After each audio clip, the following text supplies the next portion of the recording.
반갑습니다. 예배에 오신 여러분을 주의 이름으로 환영하고 또 주의 사랑으로 사랑합니다. 사랑하는 성도 여러분, 오늘은 개혁주의 신학의 정수라고 할 수 있는 오직 성경, 솔라 스크립투라와 오직 그리스도, 솔루스 크리스투스라고 하는데, 그런 오직 성경과 오직 그리스도의 토대 위에서 골로새서 1장 21절에서 23절 말씀, 십자가의 기적이라는 말씀을 나누고자 합니다. 이 말씀을 통해서 우리 존재를 송두리째 바꾼 십자가의 기적을 나누고자 합니다. 이 말씀은 본질상 진노의 자녀였던 우리가 어떻게 창조주의 면전 앞에서, 즉 코람데오 하나님 앞에서 당당히 설 수 있게 되었는지를 보여주는 대단한 구속사의 대서사시라고 할 수 있습니다. 우리는 종종 나는 원래 괜찮은 사람인데 조금 부족했을 뿐이다, 또는 스스로가 더 나은 사람이 되고자 무진히 애를 쓰며 살아가고 있습니다. 또 수없이 많은 실수하고 잘못 사는 경우가 있지만 이런 부분들은 인정하기 싫어하죠. 그리고 우리 육학형, 인간형 이렇게 해서 완전한 인간이 되고자 무진 애를 씁니다. 반면 나의 죄, 나의 연약함, 나의 어리석음을 인정하는 것은 본성적으로 거부 반응을 일으키며 매우 싫어합니다. 이런 것이 바로 우리 인간의 모습이죠. 그래서 나에게 무슨 잘못이 있을 땐 이것을 무겁게 여기기보다는 아주 가볍게 여기며 얼버무릴 경우가 너무나 많습니다. 우리의 삶의 모습이죠. 하지만 성경은 전혀 다른 이야기를 하고 있습니다. 오늘 본문은 우리 존재의 출발점이 어디였는지를 분명하게 밝히고 있는 것이죠. 우리는 단순히 연약한 존재가 아니라 하나님과 원수되었던 자들이다 라고 말씀은 선포하고 있습니다. 그런데 이런 하나님과 원수된 우리를 향해서 놀라운 일이 일어났죠. 그것이 뭡니까? 바로 이 하나님을 예배드리고 있는 이런 장면이에요. 하나님과 원수되었던 우리가 지금은 하나님을 경배, 찬송하며 하나님께 예배드리는 자로 하나님 앞에 살아간다는 것이 이 세상 그 어디에서도 찾아볼 수 없는 기적 중에 기적이라고 할 수가 있는 것이죠. 그러면 우리가 어떻게 해서 그럼 이렇게 하나님 앞에서 예배 드릴 수 있는 자로 새롭게 될 수 있었는지, 오늘 말씀을 빌리자면 거룩하고 흠이 없고 책망할 것이 없는 자로 우리가 새 삶을 살게 되었는지, 그 신비에 대해서, 그 비밀에 대해서 오늘 말씀을 나누고자 합니다. 그래서 오늘 말씀의 제목도 십자가의 기적이라고 우리가 붙일 수 있었죠. 우선은 본문 말씀으로 돌아가 살펴보도록 하겠습니다. 21절 우리 다 같이 한번 읽어볼까요? 전에 악한 행실로 멀리 떠나 마음으로 원수가 되었던 너희를, 이렇게 시작되고 있습니다. 하이델베르그 요르문답에서 우리가 하나님으로부터 유일한 위로를 얻기 위해서 알아야 될 그 비밀이 있는데, 그 첫 번째가 뭐였어요? 나의 죄와 비참이 얼마나 심각한지 아는 것이랬죠. 우리의 죄와 비참이 얼마나 심각한지 21절에서는 이렇게 표현되고 있습니다. 전에 악한 행실로 멀리 떠나 마음으로 원수되었던 너희를, 이렇게 표현되어 있는 거죠. 바울은 우리의 과거 상태를 헬라어 원어를 통해서 적나라하게 폭로하고 있어요. 보면은 멀리 떠나 있다, 이 할 때 멀리 떠나, 이 단어는 원어적으로 보면 이런 의미를 가지고 있습니다. 소외되다, 단절되다.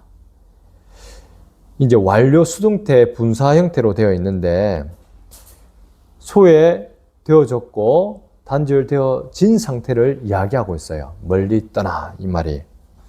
이는 인간이 스스로의 힘으로는 결코 하나님께 돌아갈 수 없는 그러한 정적인 단절 상태에 빠져 있는 것을 설명하고 있는 것이죠. 표현하고 있는 거예요. 인간 스스로의 힘으로는 하나님께 돌아갈지도 원하지 않고 하나님께 돌아가기를 원하지도 않고 돌아갈 수 없는 그런 상태를 이야기하고 있는 것이죠. 우리에게는 하나님께로 돌아갈 수 있는 길이 원천적으로 차단되어 있는 상태를 멀리 떠나 이렇게 표현되어 있는 거예요. 그리고 우리의 모습을 또 뭐라냐면 마음으로 원수가 된 상태라고 이야기하고 있어요. 마음으로 원수가 된 상태. 이것은 우리의 지성과 생각 자체가 하나님을 대적하는 본능을 가졌다라는 의미를 가지고 있습니다. 머리에서 생각하는 것부터 시작해서 본성적으로 하나님을 대적하는 자로 우리 인간이 살아가고 있는 모습을 표현한 것이죠. 아담과 하와가 범죄한 이후로 인간은 근본적으로 이러한 마음으로부터 하나님을 대적하고 멸시하고 하나님께 원수된 자로 살아가고 있음을 오늘 말씀을 통해서 우리가 확인할 수 있는 것입니다. 바울은 에베소서 2장 1절에서 우리가 허물과 죄로 죽었던 존재임을 명시하고 있어요. 허물과 죄로 죽었던 너희, 우리를 이야기하고 있죠. 죽은 자는 스스로 살아날 수가 없습니다. 죽은 자가 스스로 살아난다는 건 불가능하죠. 원천적으로. 로마서 8장 7절에서도 육신의 생각은 하나님과 원수가 되나니 이는 하나님의 법에 굴복하지 아니할 뿐 아니라 할 수도 없음이라고 못 받고 있습니다. 우리가 근본 우리의 생각과 마음에서부터 하나님과 원수가 되었고 또 하나님의 법에 굴복하지 아니할 뿐 아니라 그렇게 할 수 없는 존재임을 우리에게 명확히 알려주고 있는 말씀인 것이죠. 이것을 우리가 교리적으로 뭐라냐면 전적인 타락이다라고 이야기를 하고 있어요. 전적인 타락. 도르트신조 3, 4장 제3항에 보면 이렇게 말씀하고 있습니다. 따라서 모든 사람은 죄 가운데 잉태되었고 본질상 진노의 자녀로서 태어났다. 그들은 구원하는 어떤 선을 행하기에도 무능하며 악으로 기울어져 있고 죄 가운데 죽어 있으며 죄의 종노릇을 하고 있다. 성령에 거듭나게 하시는 은혜가 없이는 그들은 하나님께로 돌아오기를 원하지도 않고 돌아올 수도 없으며 자신들의 부패한 성품을 고치거나 스스로 고치려고 하지도 않는다라고 이야기를 하고 있습니다. 이는 인간이 선을 행할 의지나 생각이나 능력 자체가 완전히 상실한 상태를 이야기하고 있는 것이죠. 인간은 근본적으로 스스로 의에 이를 수가 없는 것을 이야기하고 있는 거예요. 인간은 전 존재가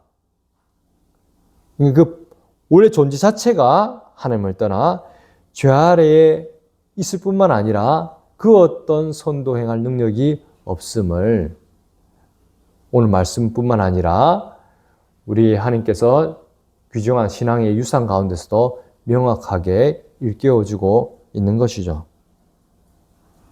우리의 마음 자체가 하나님을 대적하는 본부라는 거예요. 멀리 찾을 필요 없이 우리의 마음에서부터 먼저 하나님을 대적한다라는 것이 하나님을 떠난 인간의 실존적인 모습인 거예요.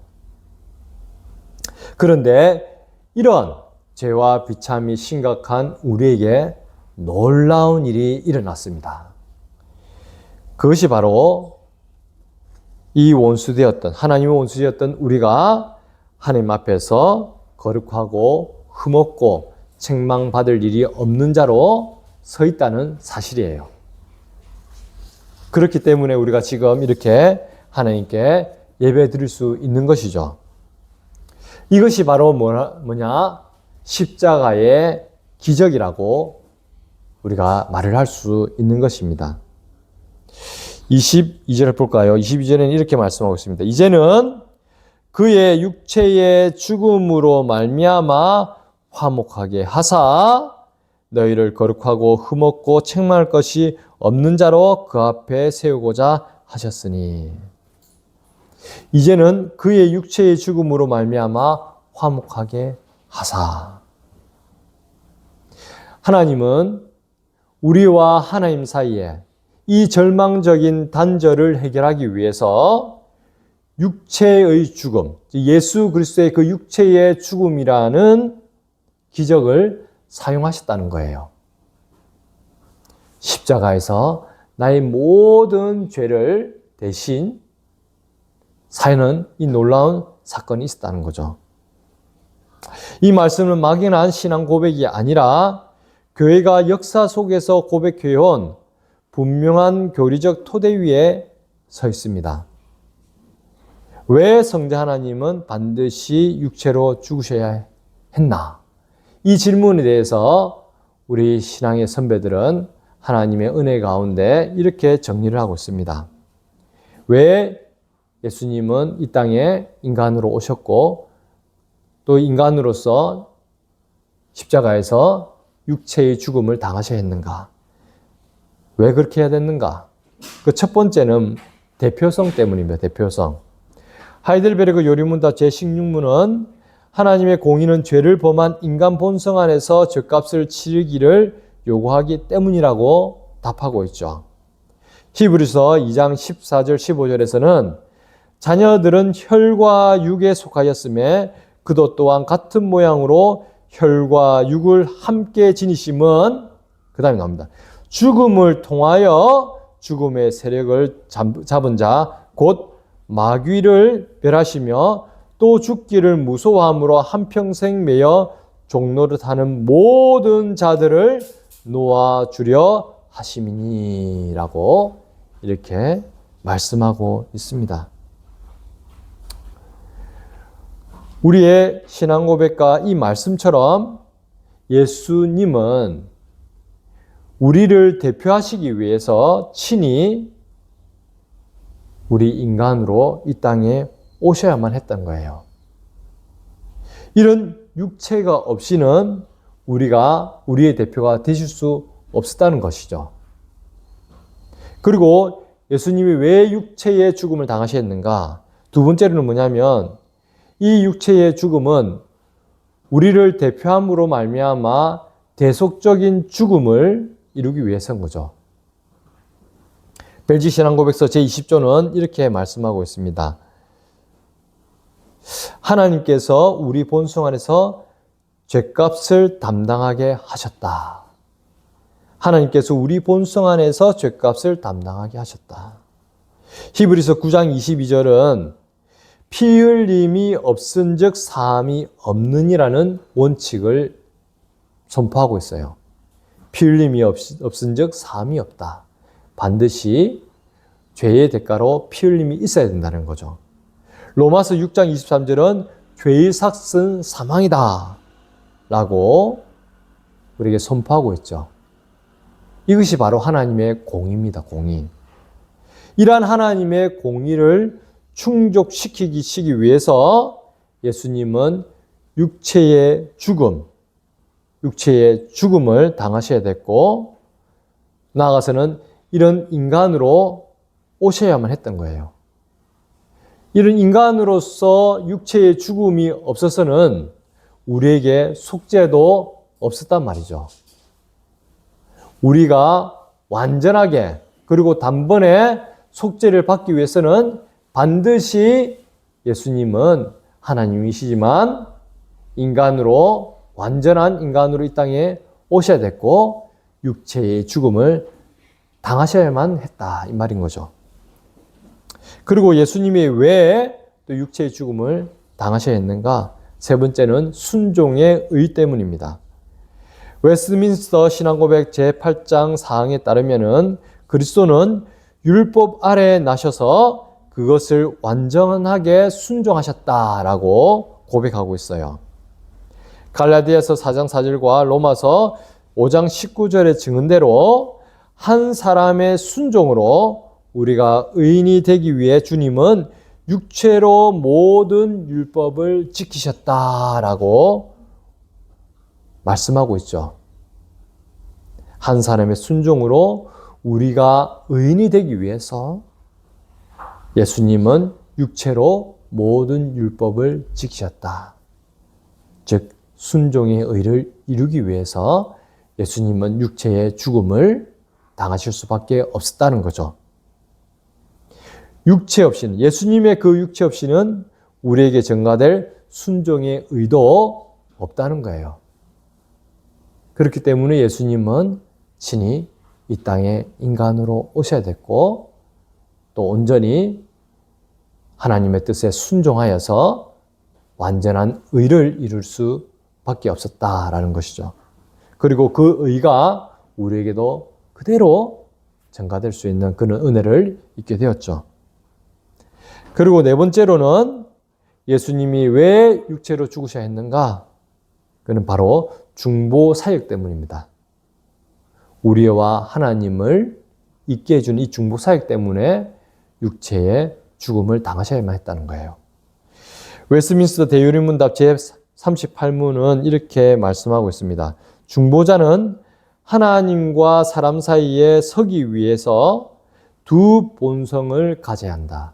즉 인성과 완전한 참 사람으로서 인성과 참 하나님으로서의 신성을, 두 본성을 가져야 한다라고 가르치고 있죠. 디모데전서 2장 5절 말씀처럼 사람이신 그리스도 예수만이 유일하고 참된 중보자가 된다고 우리에게 가르쳐주고 있는 거예요. 육체 없이는 하나님과 우리를 연결할 중보자가 없다는 거죠. 그렇기 때문에 예수님이 이 육체, 하나님의 어린 양으로서 친히 육체의 죽임을 당해야만 했다. 하나님과 우리를 잇기 위해서 우리 죄로 말미암아 단절되었던 하나님과 우리의 관계를 온전하게 회복시켜서 화목하게 하시기 위하여 완전한 중보자로서 예수님은 육체의 죽음을 당하셨다라는 것을 우리에게 말씀하고 있는 것이죠. 종합하자면 육체 없이는 대표도 죽음도 순종도 중보도 없다는 거예요. 하나님은 우리를 구원하시기 위해 기꺼이 사람이 되셨다는 이 놀라운 은혜.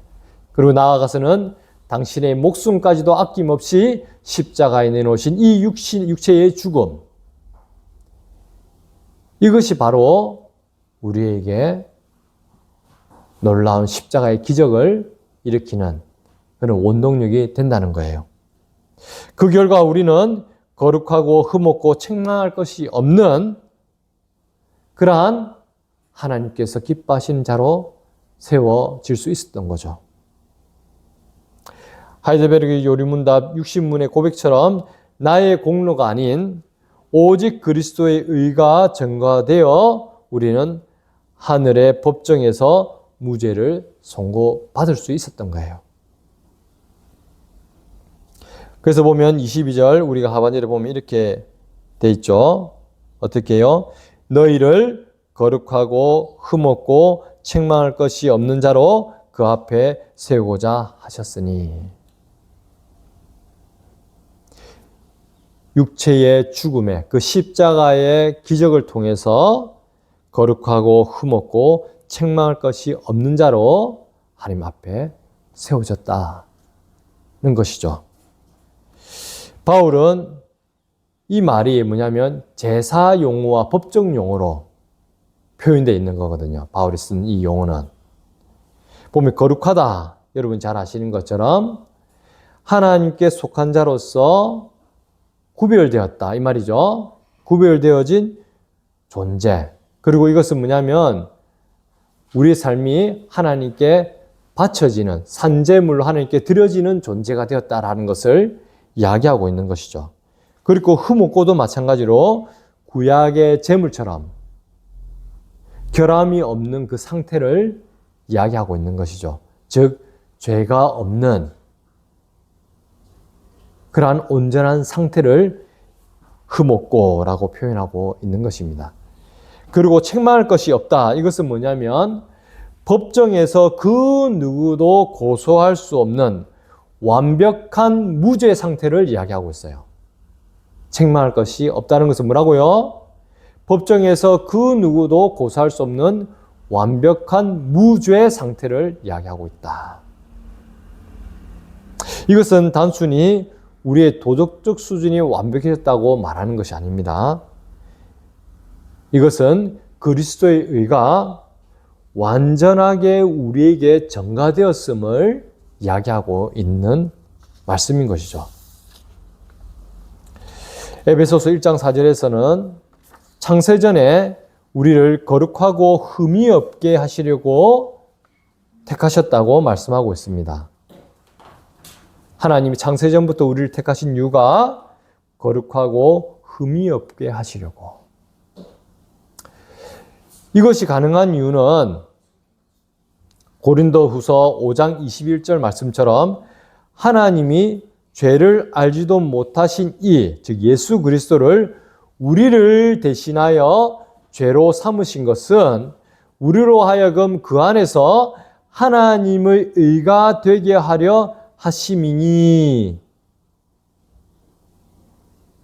우리를 하나님 안에서, 주 안에서, 예수 그리스도 안에서 하나님의 의가 되게 하시기 위해서 예수 그리스도를 십자가에 내놓으셨다라고 이야기를 하고 있는 것이죠. 웨스트민스터 소위문답 제33문에서는 이렇게 이야기하고 있습니다. 칭의는 하나님의 자유로운 은혜의 행위로서 우리의 모든 죄를 사시고 우리를 그분의 목전에서 어렵다고 여겨주시는 것인데, 이는 오직 우리에게 전가된 그리스도의 의 때문입니다. 예수 그리스도가 십자가의 죽으심을 통해서 그 예수님이 이루신 그 하나님의 완전한 의가 우리 것이 되게 하기 위해서 이렇게 하셨다라는 거예요. 예수 그리스도의 의가 우리 것이 되었다. 그렇기 때문에 거룩하고 흠없고 책망할 것이 없는 자다라고 하나님께서는 선포하고 있는 것이죠.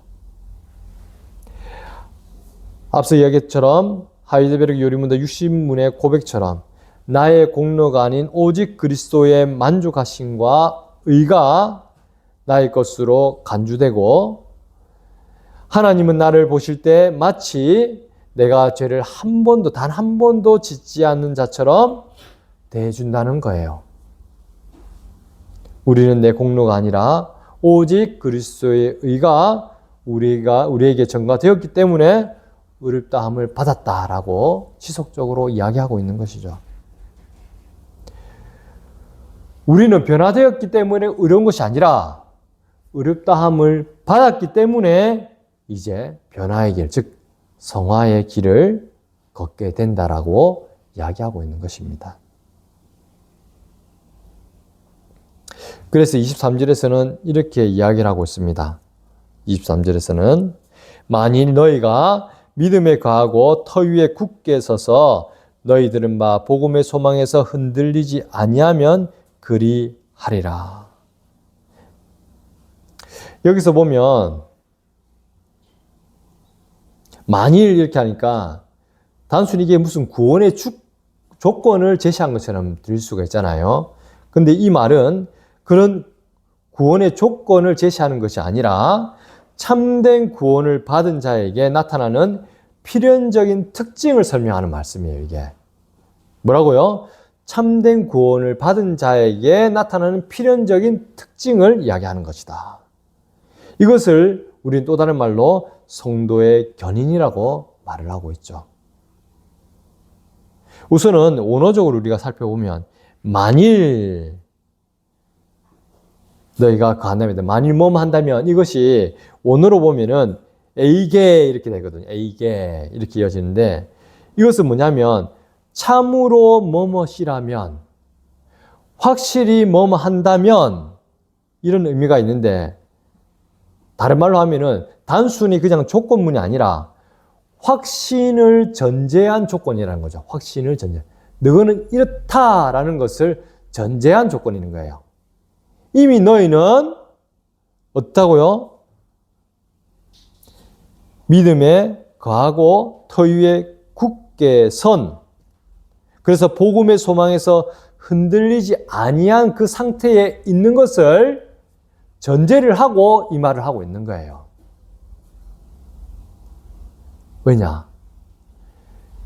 믿음의 처음부터 또 우리가 살아가는 모든 것들이 하나님의 은혜에 의해서 주어진 것이기 때문에 그렇게 이야기를 할 수 있는 것이죠. 좀 더 우리가 구체적으로 살펴본다면 이거 원어적으로 이해하면 이렇게 돼 있어요. 너희가 정말로 믿음 안에 있다면 그리고 그것은 사실이다 라는 것을 내포하고 있는 말씀인 것이죠. 구원의 불확실성을 말하는 것이 아니라 참된 성도의 상태를 전제하는 표현이라는 거예요. 참된 성도의 상태가 23절 말씀처럼 믿음에 거한 상태, 터 위에 굳게 선 상태, 그리고 복음의 소망에서 흔들리지 않는 상태에 있는 것이 참 성도의 모습이라는 거죠. 그리고 여기서 거한다, 거하다. 믿음에 거한다 할 때 여기 거하다는 것은 현재 능동태 직설법을 사용하고 있거든요. 현재 능동태 직설법이라는 것은 지속적이고 반복적인 상태를 이야기하고 있어요. 단순히 일시적인 결단이나 단회적인 믿음이 아니라 계속해서 지속되게 머무르고 있는 그 상태를 이야기하고 있는 것이죠. 즉 참된 믿음은 지속성을 가진다는 의미를 가지고 있는 거예요. 도르트신조 5장에서도 이렇게 이야기하죠. 하나님은 택한 자들을 끝까지 보존하신다. 앞서 읽지만 성도의 견인이라는 것이 견인이 뭐예요?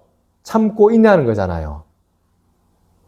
Perseverance of Saints인데 성도의 견인이라는 것은 성도가 끝까지 믿음을 지키고 견디는 것을 말하는 것이 아니라 하나님이 택한 자들을 끝까지 참고 인내하시면서 보존하신다라는 의미를 가진 거예요. 하나님의 그 인내를 이야기하고 있어요. 성도를 구원하시기 위한 당신의 뜻에 따라 당신의 택한 자는 반드시 구원에 이르도록 하나님께서 끝까지 참고 인내함을 통해서 당신의 백성들은 반드시 구원하신다. 이것이 바로 성도의 견인의 내용이죠. 이 말씀을 지금 우리가 본문에서 확인할 수 있는 것입니다. 그리고 터 위에 세워졌다. 이 말은 뭐냐면 완료 수동태 분사인데 이것은 우리 그 터, 즉 그리스도가 이미 하나님에 의해 단단히 놓여졌고 그리스도가 흔들릴 수가 없잖아요. 그리스도가 흔들린다는 건 말이 안 되죠. 우리의 터가 되는 이 그리스도는 이미 하나님에 단단히 놓여졌고 우리는 그 위에 은혜로 얹혀진 상태에 있다라는 것을 이야기하고 있는 것입니다. 그리고 기초가 결코 흔들리지 않기 때문에 그 터 위에 있는 우리 또한 뭐예요? 아주 안전하다라는 것을 이야기하고 있는 것이죠. 그리고 굳게 섰다. 이것은 그 좌석이나 기초가 견고함, 앞에 나온 것을 어떻게 보면 강조하는 또 다른 표현인 거예요. 외부의 풍파에도 불구하고 요동하지 않는 내적인 확신 상태를 이야기하고 있는 것이죠. 그래서 끝에 보면 흔들리지 아니하면, 이것 또한 뭐예요? 현재 수동태 형태로 되어 있거든요. 수동태 분사 형태로. 수동태라는 것은 뭡니까? 우리가 흔들려지지 않는 거예요. 그 터가 굳건하기 때문에. 그 어떤 풍파에도 우리가 떠밀려지지 않는 것, 요동이 없는 그 상태, 요동되어지지 않는 거죠. 우리가 요동하지 끝까지 버티는 것이 아니라 하나님의 그 은혜에서 우리 예수 그리스도의 그 단단한 터 위에서 그 어떤 것도 요동하지 않도록 하나님께서 우리를 인치시고 보호하고 지키신다는 의미를 가지고 있는 거예요.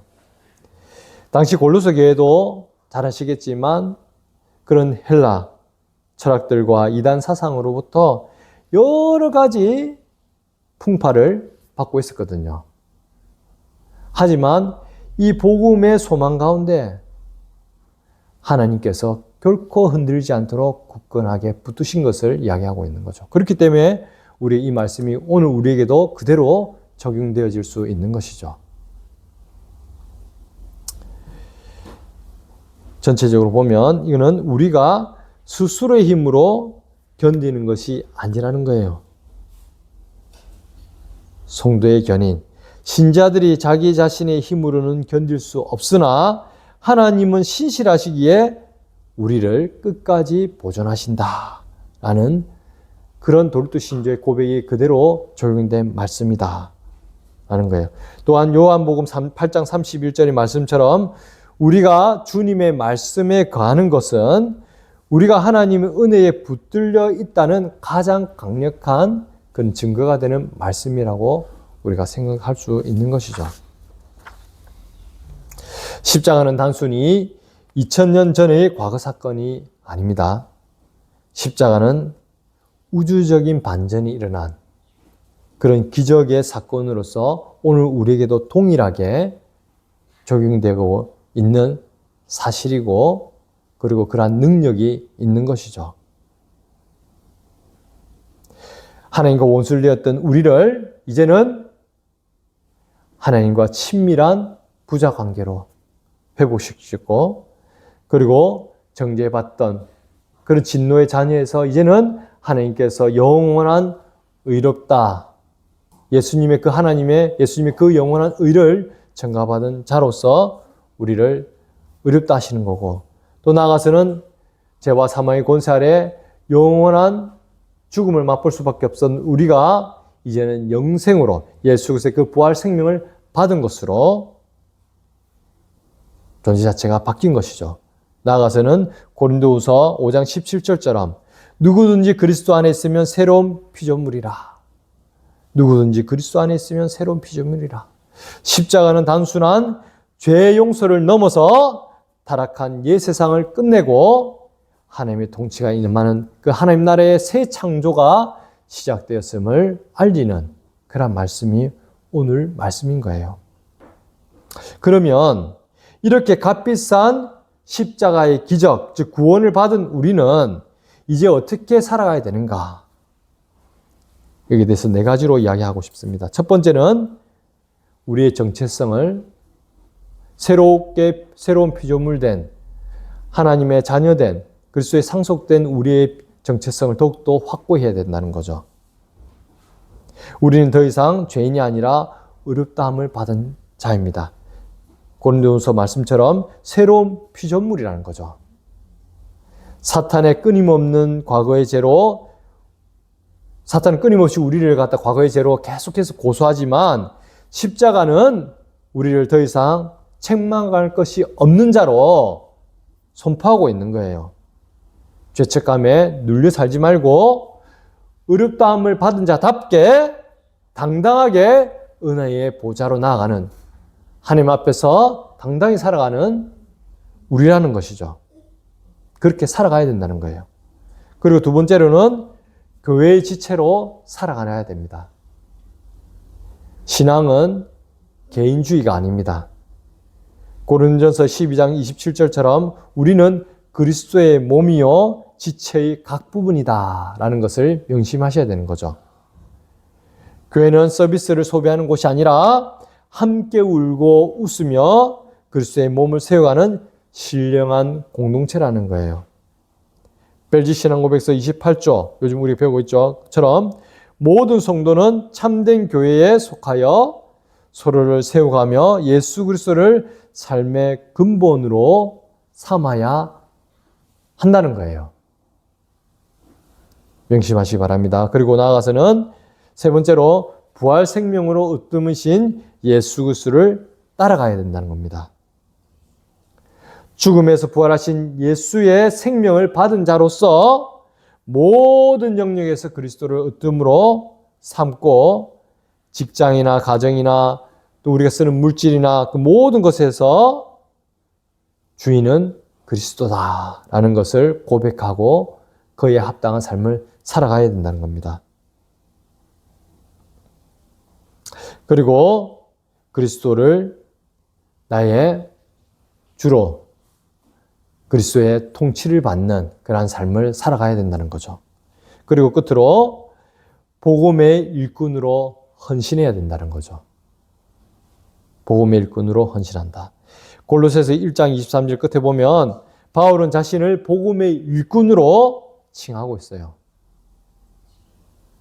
23절 보세요. 뭐라 되어 있습니까? 이 복음은 천하 만민에 전파된 바요 나 바울은 이 복음의 일꾼이 되었노라. 우리 역시 동일한 부름을 받았다는 것을 인정해야 됩니다.